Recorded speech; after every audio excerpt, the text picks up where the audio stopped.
la bourgade suisse enneigée. En amont du sommet, un panel de décideurs interrogés par les organisateurs de Davos avaient estimé que le risque de conflit international constituait la plus grande menace pour la stabilité du monde devant le risque climatique.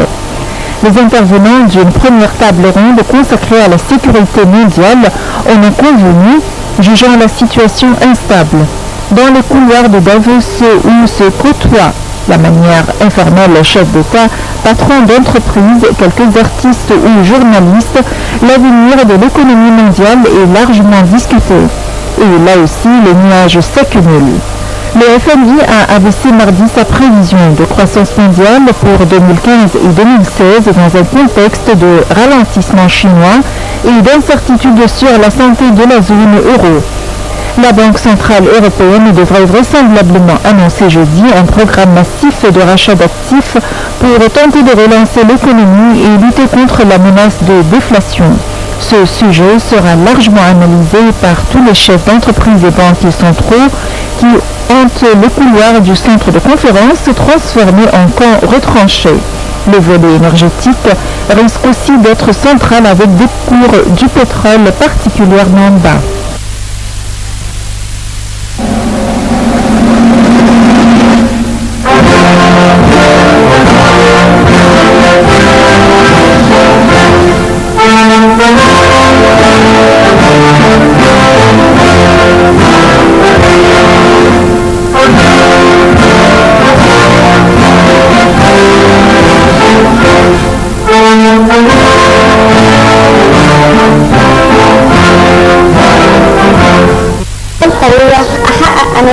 بإيدي أبنيكي أستهدع فيك أخبر أراضيك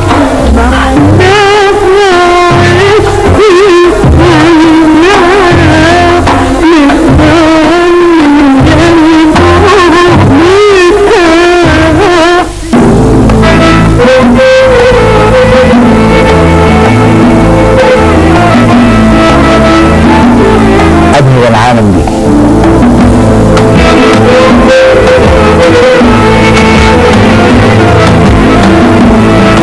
جميلة بكل اللي فيه.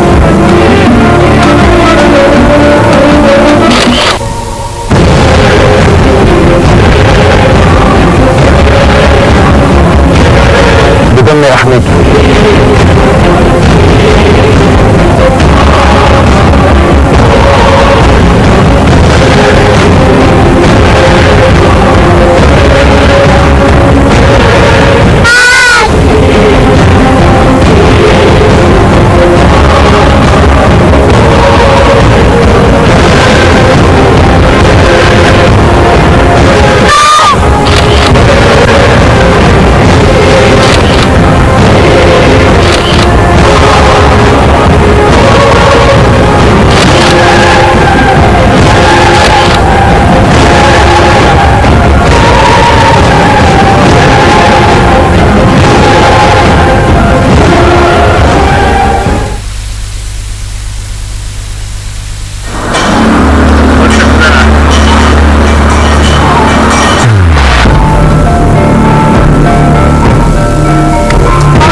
احنا نغير نفسنا بس الناس تعمل ضميرها وتعمل بإذن الله الناس تبقى كويسه مع بعضيها هيبقوا كويسين كلنا خير ومصر كلها خير يا ام الدنيا الشعب المصري بيبقى طيب لو كل واحد ابتدى بس بنفسه البلد هتتصلح كل واحد يا عم ربنا جميل كل الناس تبقى حلوه كده مع الناس لازم اخلاق الناس تبقى كويسه نحب بعض الاحترام ضماير الناس الاخلاق بس وان شاء الله ينصلح حالنا بقى نتقبل اراء بعض هي الديمقراطيه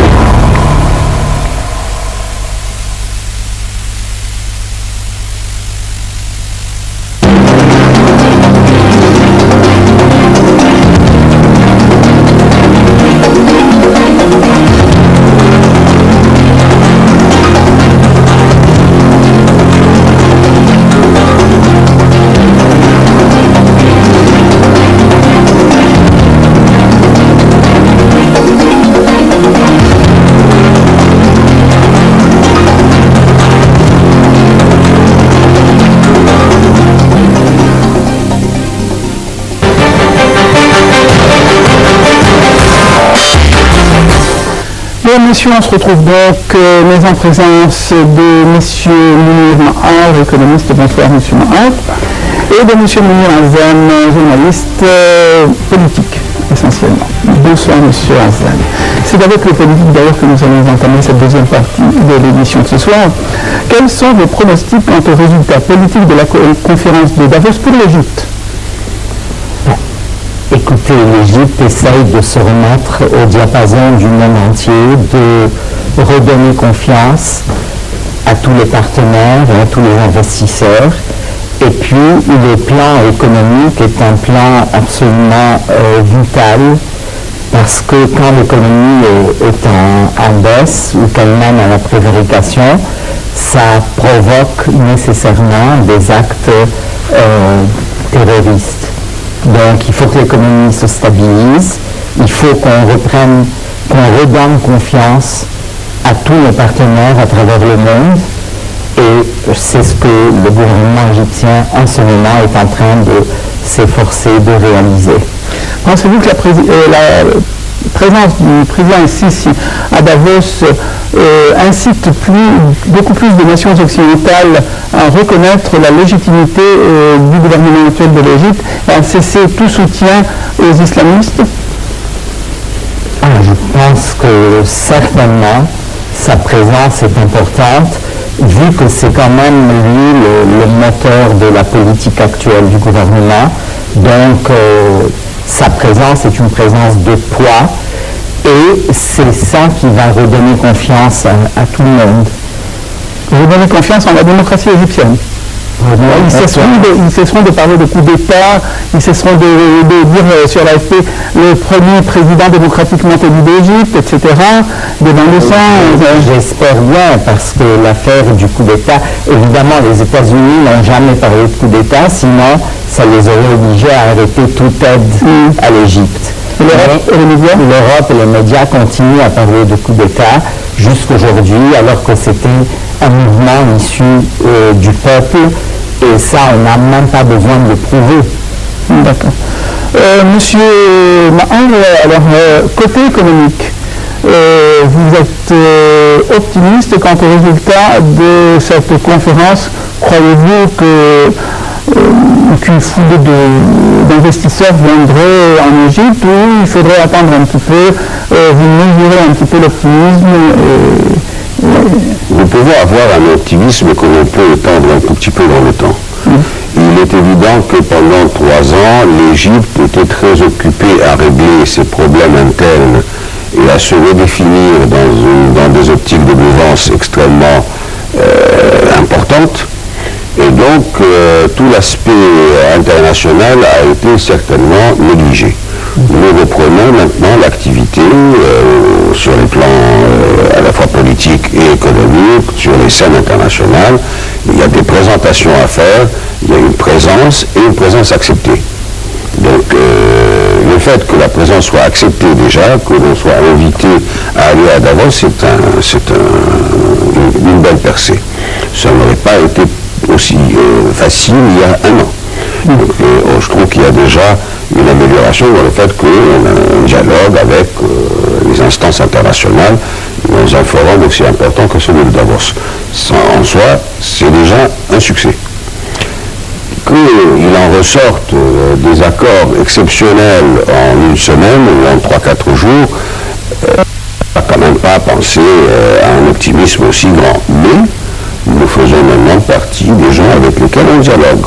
Donc avec des projets, avec un programme, avec une nécessité pour l'Égypte aussi de reprendre l'activité économique et l'accélérer.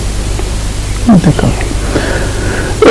Que signifie politiquement la participation de M. Sisi et notamment son discours prononcé à l'égard de la réforme de la religion, de la pensée religieuse plutôt que de la religion même. Et il a tenu à le préciser. Est-ce que cela aura un impact sur les pays occidentaux? Certainement. Il y a eu 2 événements qui ont été presque concomitants. C'est la participation, la présence du président Sisi à la messe de Noël célébrée par l'église copte, le 7 janvier. Et puis ensuite, son discours à Lazare pour redonner une image religieuse modérée et son appui à Lazare, qui est quand même une institution de taille. Et ces deux événements ont eu un impact très fort à travers le monde. Et c'est bien la première fois, je pense, qu'un président de la République d'Égypte insiste pour une réforme au sein même de la pensée islamique, une façon de moderniser un petit peu et d'écarter toutes les possibilités de divagation, pour ainsi dire, de certaines pensées extrémistes. Tout à fait, mais son discours, justement, donne beaucoup de poids à la faction modérée de Lazare. Parce qu'il ne faut pas oublier que dans l'institution de Lazare, il y a différentes factions. Il y a une faction qui est beaucoup plus réformiste, une faction qui est beaucoup plus rattachée traditionnaliste, mettons.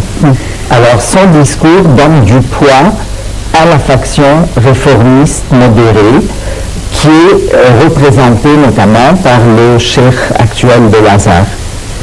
Bien, est-ce que les peuples occidentaux feront, d'après vous, une comparaison entre leurs dirigeants qui semblent soutenir les islamistes et le président d'une importante république musulmane, qui est l'Égypte, qui lui est foncièrement contre toute dérive de la pensée islamiste vers une radicalisation? Normalement, on aurait pu s'attendre au président français, au président américain, à dire ça, qu'il faudrait une réforme. Là, c'est le président égyptien qui le fait, et on voit que les pays occidentaux ont des dirigeants qui soutiennent l'essence même de l'extrémisme, à savoir les frères. Je pense que dans tous ces dirigeants-là, il y a l'intérêt qui prime. Alors, tant que leur intérêt était de soutenir les frères musulmans, ils l'ont fait. Aujourd'hui, ils vont découvrir que ce n'est plus dans leur intérêt de le faire. Et c'est ce qui va leur faire changer d'avis. Je ne pense pas du tout que leur changement de position soit basé sur une idéologie. Tout est basé sur l'intérêt dans la politique. Alors leur intérêt, ils vont découvrir que le gouvernement actuel est en force, qu'il a obtenu des redressements de situation, qu'il a assaini l'atmosphère, qu'il est en voie de l'assainir encore davantage. Et c'est ce qui va les décider à réaliser que leur intérêt est de communiquer et de dialoguer et de traiter avec ce gouvernement. Je vous permets une intervention, parce que ce que M. Hazan évoque, bien sûr, est tout à fait important. Et il y a un événement aussi qui s'est passé en même temps, c'était les attaques contre Charlie Hebdo. Donc avec toute l'émotion que cela a provoqué. Et à mon avis, ce que j'ai tendance à dire, c'est comme si, plus sur le vif,